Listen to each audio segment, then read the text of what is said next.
ខួរក្បាលមកប្រើឲ្យច្រើនជាងប្រើអារម្មណ៍រឿងតូចតាចមិនរំលឹករឿងធំដុំដោះស្រាយចំ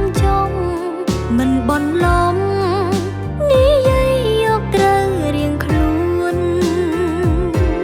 ថែផ្លូវចិត្តផ្ដល់ស្នាមញញឹមការពារស្មោះត្រង់នឹងគ្នាទៅមកចូលរួមទាំងរីករាយទាំងទុក្ខសោកមិនបងគ្នា